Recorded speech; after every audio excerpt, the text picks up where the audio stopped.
And then let's move on to the how to use the Piccolo Premium in your clinic. Could you please explain the specific indications you utilize Piccolo Premium for in your clinical practice? And it would be valuable if you can give us some examples. So we use the Piccolo really exclusively for cosmetic procedures. We don't use it as part of medical procedures. And what we have focused on are a couple of things: pigmentation, skin tightening, and skin lifting. And those are different. When we look back at some of the early radio frequency energy devices, they were cleared by the FDA for skin tightening. But then when the ultrasound technology, Ulthera, came along, which was, now, that was in 2009, it seems like it was a long time ago. And so we had to, so I was their medical director for launch at Ulthera. This is before it was part of Mertz. Yeah. They were a standalone startup company, Rox Anderson Technology. And we had to train, it actually is very similar between the differences of a replacement hyaluronic acid filler and a biostimulatory filler. Really different. And you have to learn that. They're not just a different brand or model, they're different products. So what we had to do is we had to sort of change that marketing from just tissue tightening, which is more of a surgical term, and it's just heat applied to tissue and you shrink collagen, to more directional sculpting. And how can you do that? So the Piccolo we use principally for sculpting of the facial tissues. We use it for pigmentation, for smoothing of the surface, and so it comes down to what we call the pigmentation, tone, texture, tightness. There's a lot of catchphrases that you'll see in advertisements and things, but they're all kind of saying the same thing. And at first we thought, oh well, maybe this is good for tattoos, or maybe this is good for brown spots, but it's much more than that. So then, and I give full credit here to my wife, Pam, who uses the laser the most, because she's very innovative in her thinking. And so we started combining some regenerative treatments with biostimulatory fillers, mostly the use of what we call dilute and hyperdilute radiesse. And that seems to be the one that is the most predictable, that has the best results and the fewest problems. And then also that with PRP, so PRP in the dermatology office, along with exosomes, which are more topical, as you know, and they're a little bit newer. But PRP is the primary regenerative treatment that dermatologists use. The reason for that is that stem cells, adipose-derived stem cells, because it's the adipose versus bone marrow that are mostly used for cosmetic procedures, at least in the States.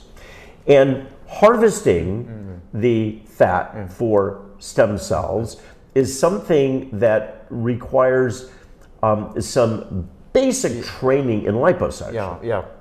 And in the States, liposuction is not widely done by dermatologists. It's mostly plastic surgery. So plastic surgeons use a lot of adipose-derived stem cells, and dermatologists tend to use more platelet-rich plasma procedures. And so there's a difference in background in how you come to the regenerative technologies. Does it make a difference? Is one better than the other? I don't know. And I've done lots of both. I think that the jury is still out. We don't have a decision yet on that. But I think that regenerative medicine is one of the fundamental treatments going forward. So like most things that come out, they don't immediately displace everything that came before them. Electric cars, it will take generations before they replace all the gas cars. And maybe they never will replace all of them. But right now, in the world of regenerative medicine, we're not replacing everything else. We're not replacing energy. We're not replacing fillers. We're not replacing toxins. What we're doing is we're learning how to combine them to get better results. So I think with Pico Low, one of the things that we have found is its use in combination with biostimulatory fillers, in that case mostly radius, and PRP, seems to provide a better outcome than the procedures by themselves.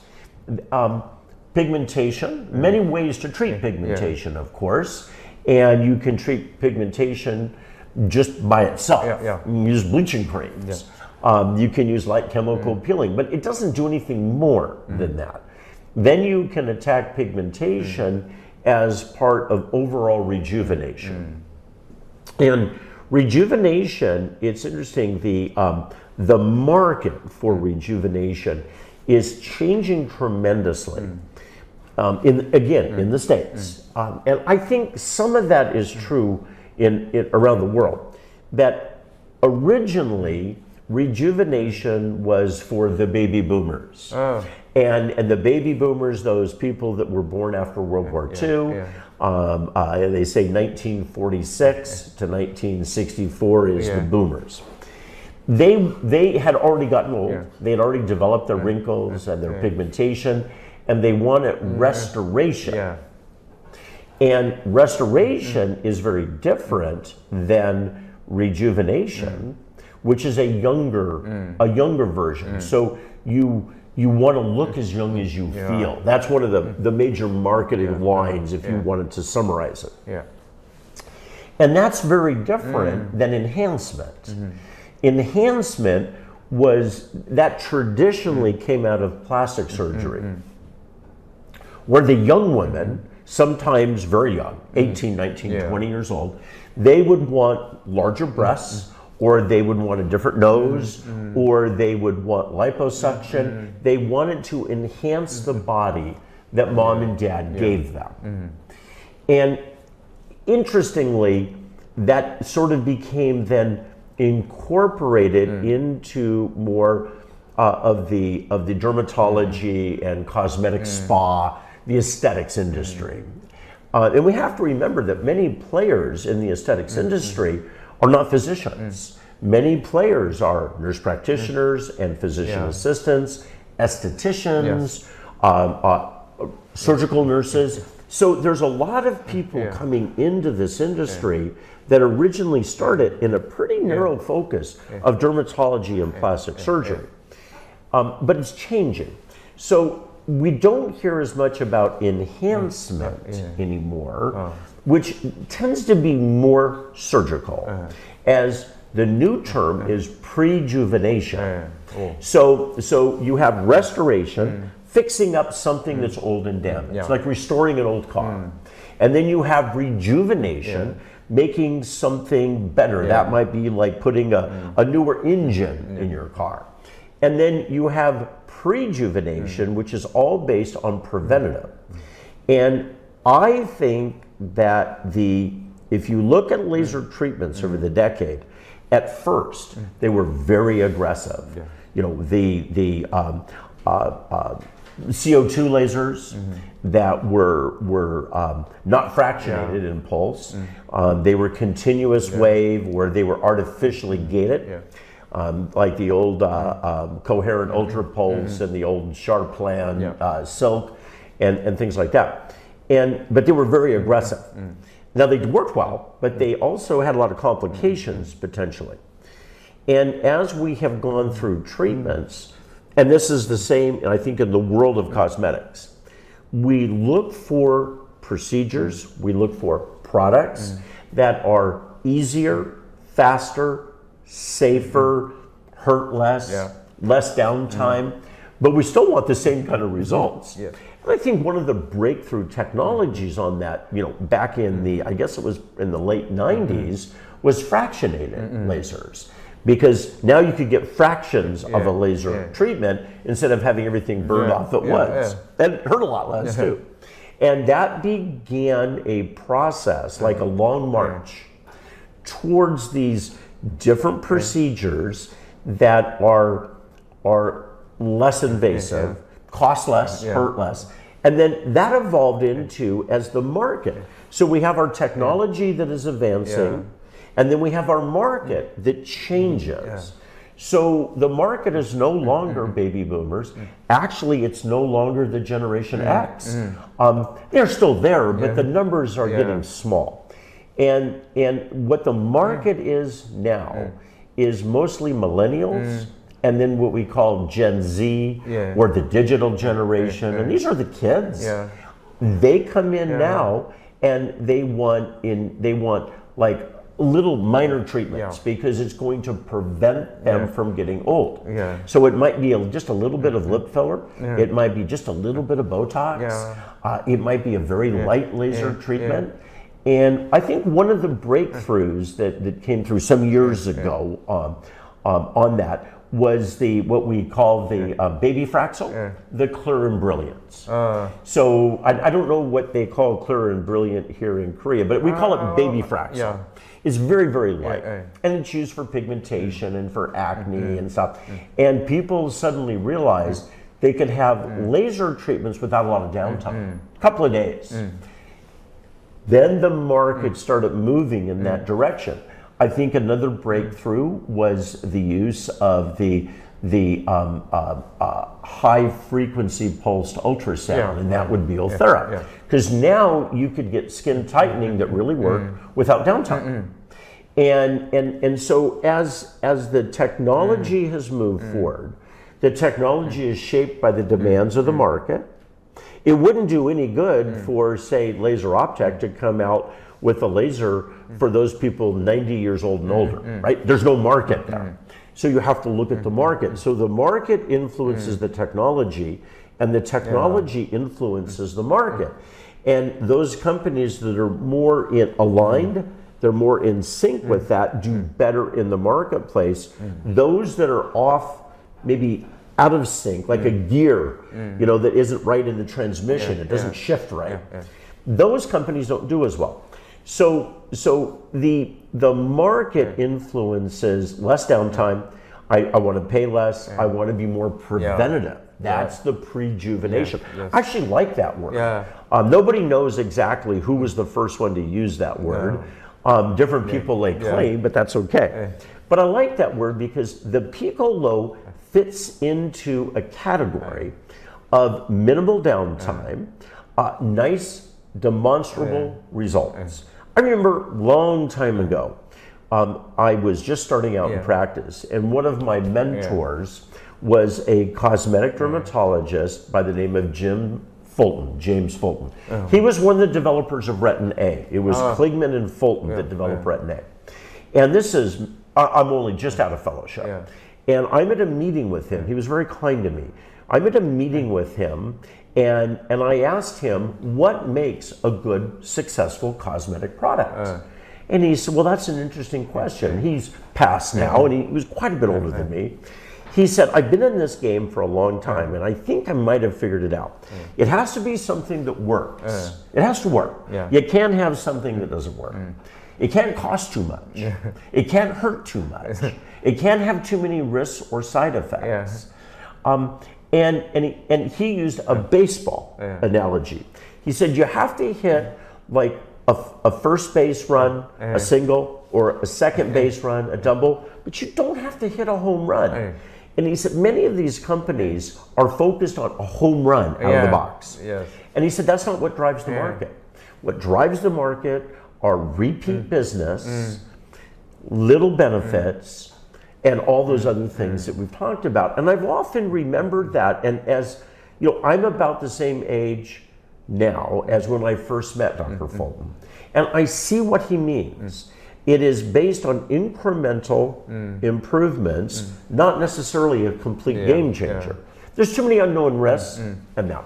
So I think that the pico low, where it shines, where it does its best, is in that tightening, that rejuvenation, not so much of the very old, very sun-damaged, leathery skin, you know, what we would call like a photo aging level 4, not in that. That takes a lot of work with a lot of stuff.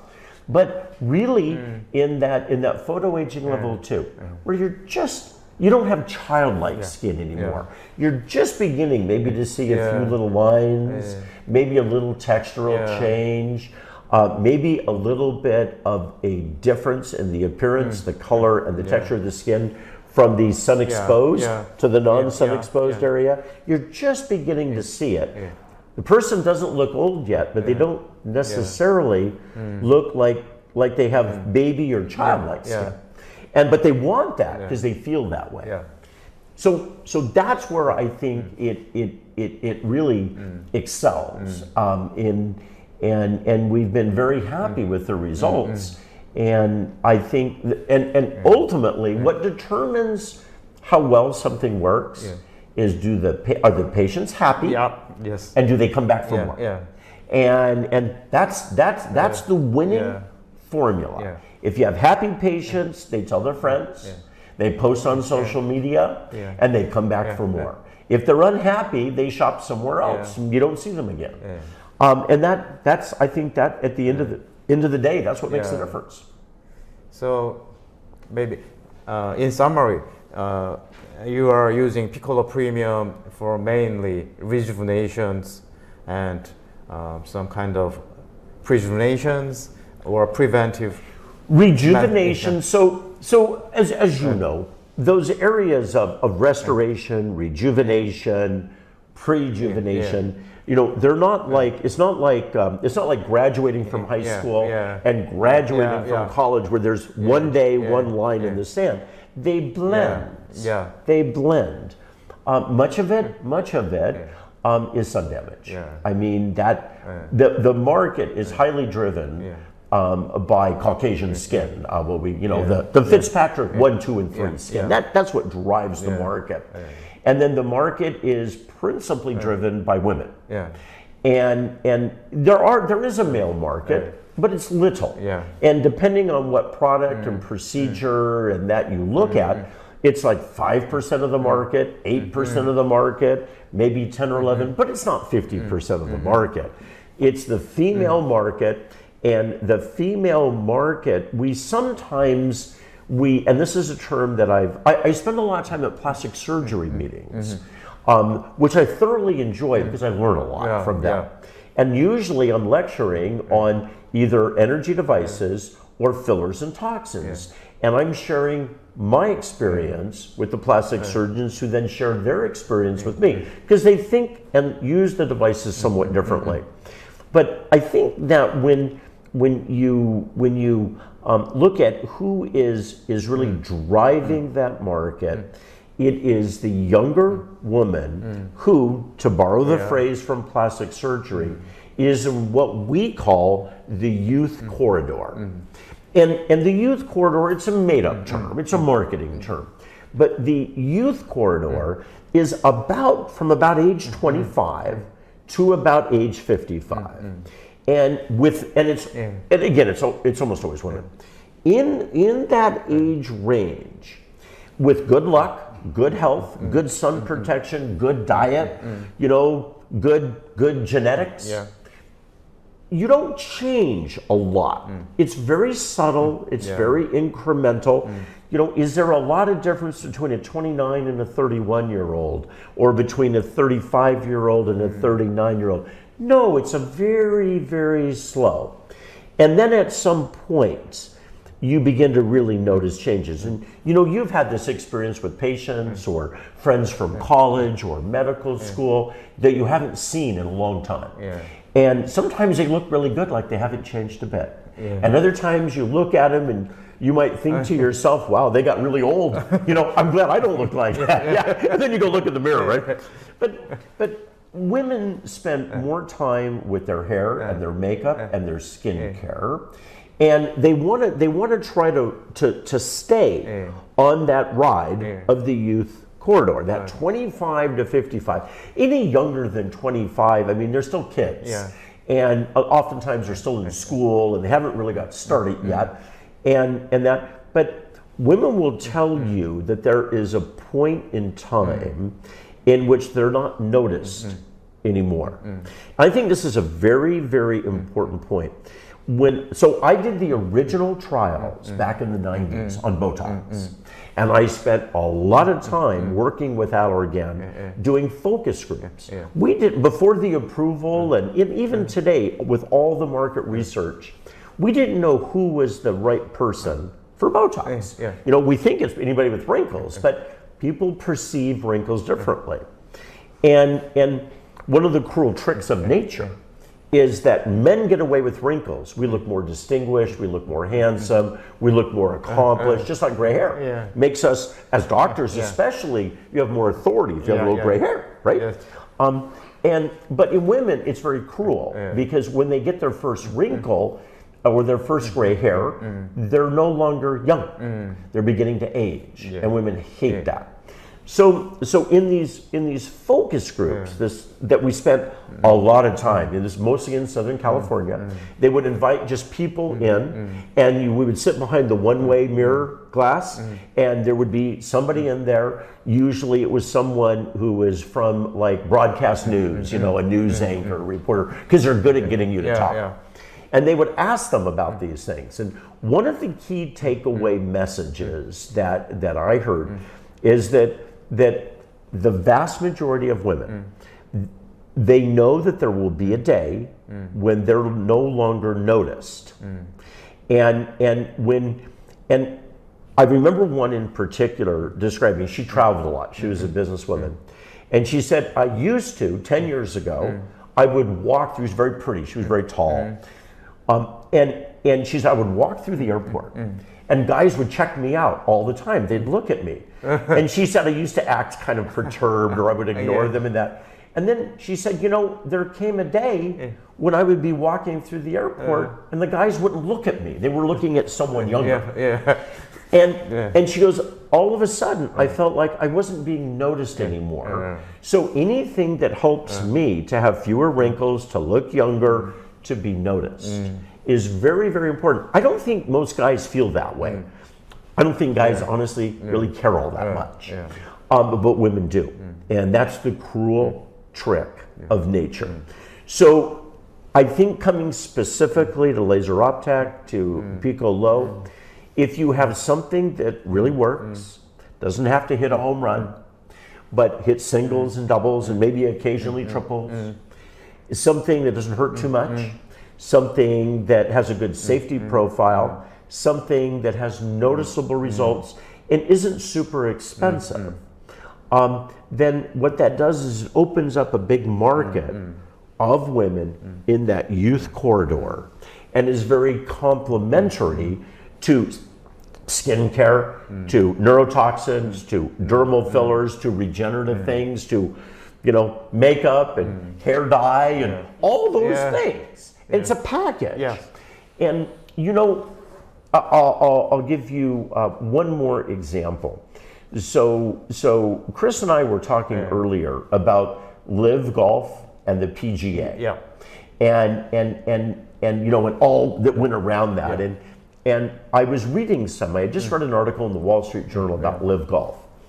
And I said to Chris, I said, you know, I think that this market continues to segment, to divide between more of the hardcore medicine, medical dermatology, stuff like that, and more lifestyle. And I shared with him an example that my daughter told me. She just graduated college.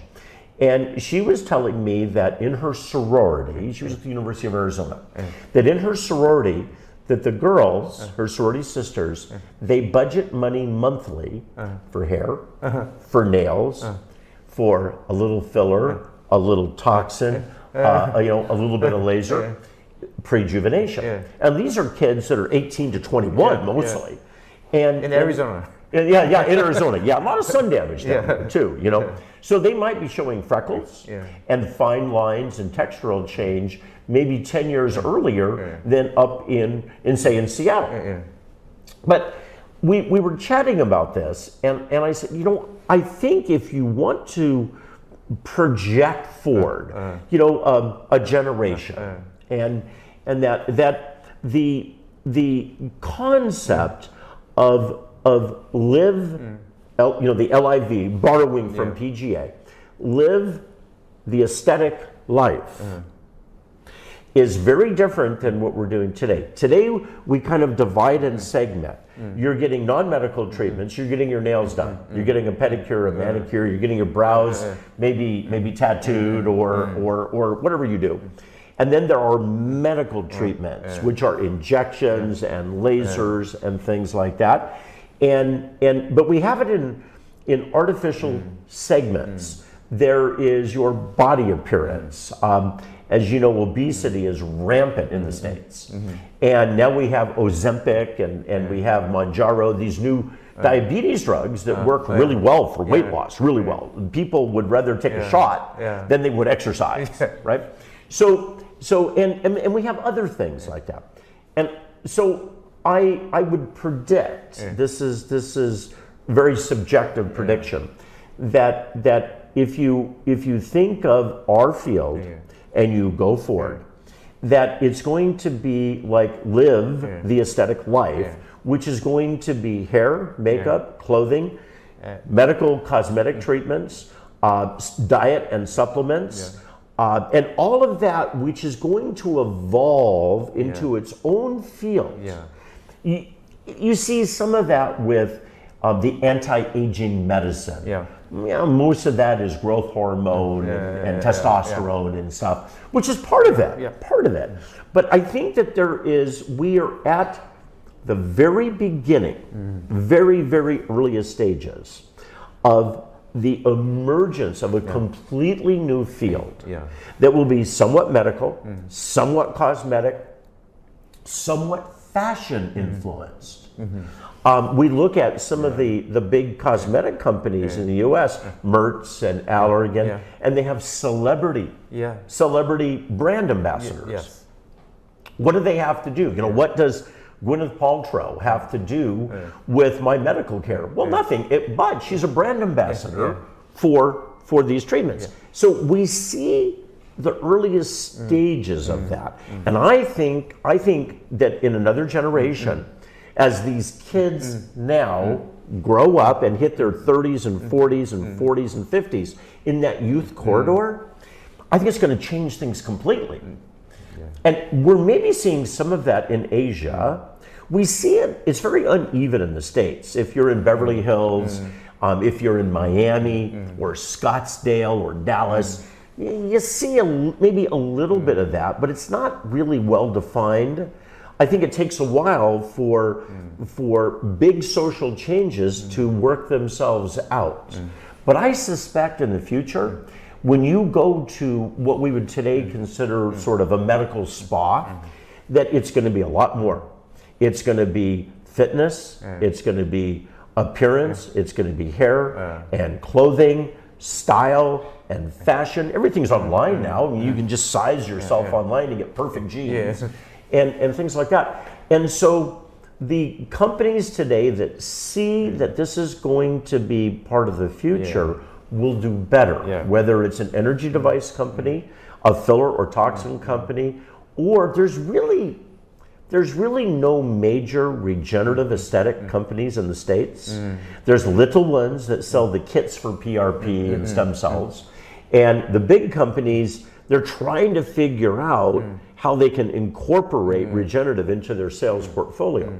But it's coming. And actually Asia is further ahead on all of the regenerative medicine than the States. We have so many regulations around it that we're not really being real innovative.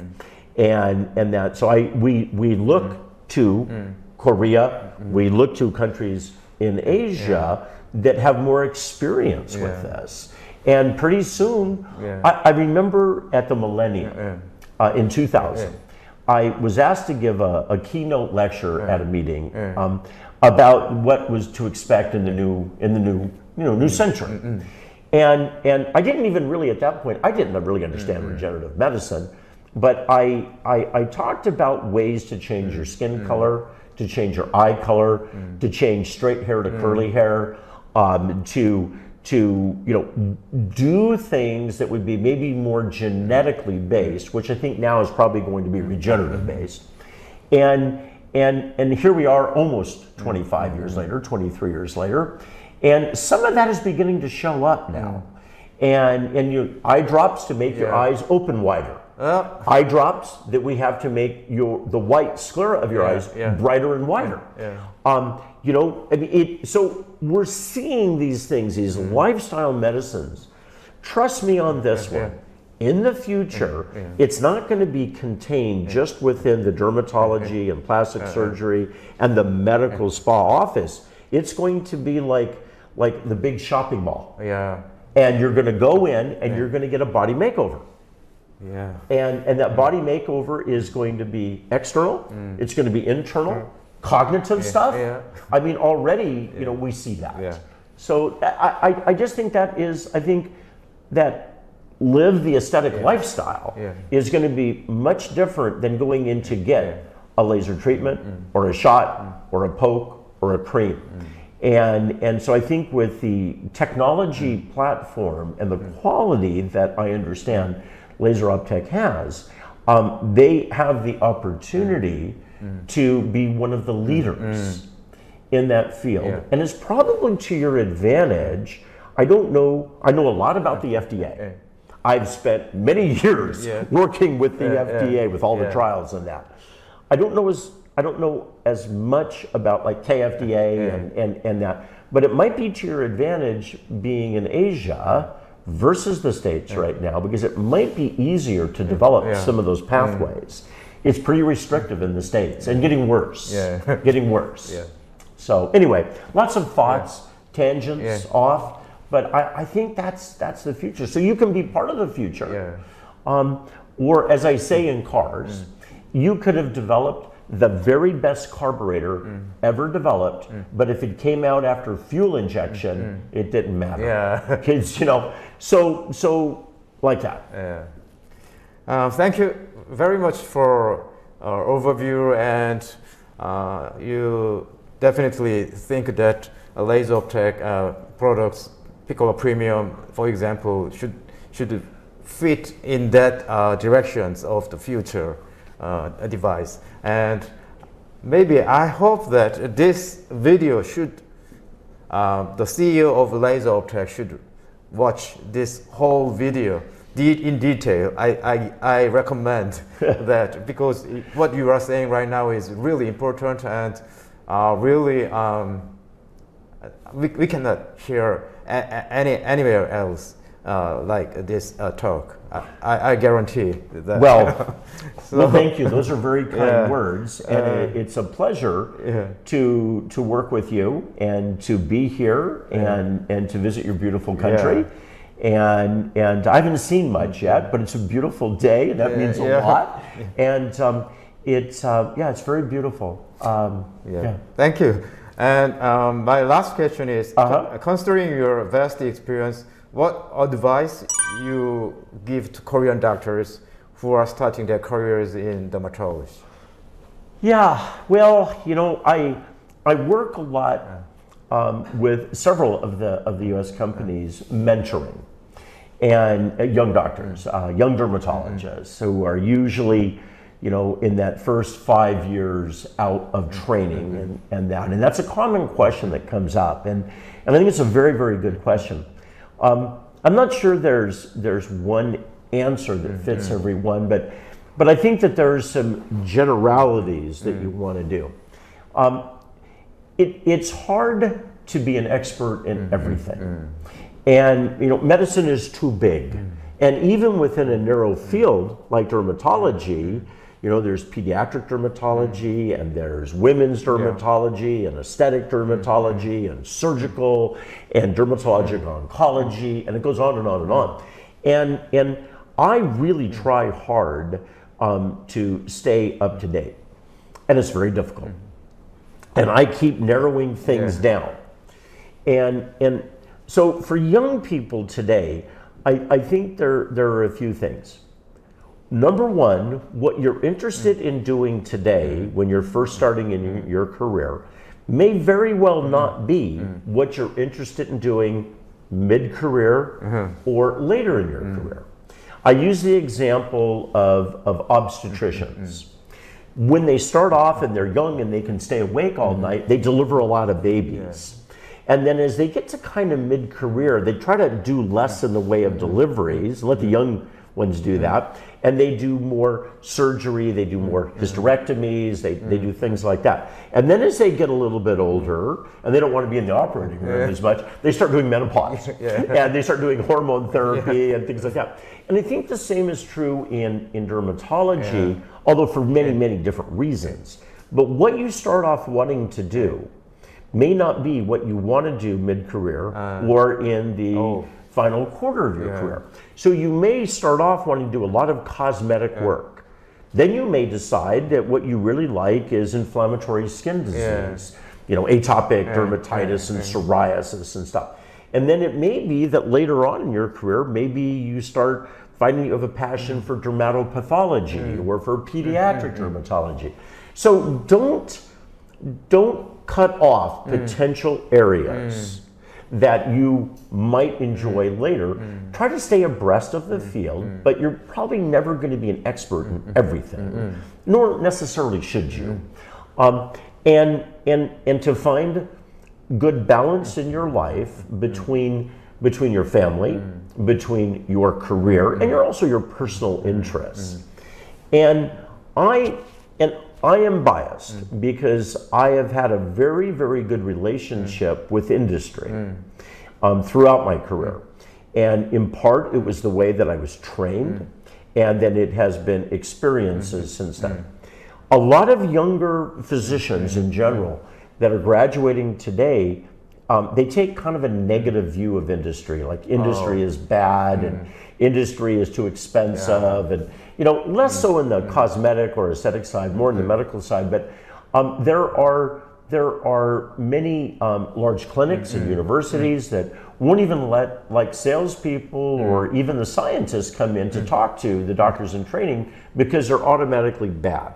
So stay open-minded, and that remember that there's an industry and specialty partnership. And in order to maximize your side, you have to know about the other side. So that's part of it. And then always to follow your passion. If you like to write, then write articles. Contribute to a journal, become an editor of a journal. But if you like to write, and a lot of people don't like to write, then pursue it. If you like to do research, pursue it. If you know whatever your passion is, and never close doors. Never close doors to opportunity. And that might mean you might have to go back for more training, or you might have to go back to school. But never close doors because you don't know when you open that door where it's going to go. And I think that dermatology, in my opinion, is the best specialty in all of medicine. I mean, it's the #1 most competitive residency in the States, and it has been for years. Maybe globally, all over. Maybe all over. Everybody wants to be a dermatologist today. And you know, it makes a lot of sense because dermatology, it's all visible and you get to help people, and it's the beauty field. Actually now even more than plastic surgery. I mean, it's the beauty field. And I think that the society likes dermatology. What's that thing on your skin? You better go see a dermatologist. So you're very fortunate to be in dermatology, and it's important to give back. It's important to teach. It's important to give back to the specialty that has given us so much. And however you do that, and we do it in many different ways. Maybe you volunteer. You know, maybe you go to a clinic for the homeless, or it doesn't matter what you do. But give back, follow your passion, understand that what you're doing today may not be what you're doing later in your career, and to feel fortunate. So many doctors hate their life. They're burned out. You hear it all the time. I hate my life. I wish I would have been a dermatologist. I hear that all the time. So we're very lucky Get to know your international colleagues. Things are different. They're even different around the U.S. And when you leave the U.S., you find out that it's even more different. And that, so those are some of the things that I would encourage. You have to continue your education. It never stops. Things change too fast. So those are thoughts, and that's maybe why, in part, I'm here in Korea. That's good thing and bad thing. It's a good and bad thing. Right. Thank you very much, Dr. Phil Werschler, for taking such a long time to share your expertise and insights with us.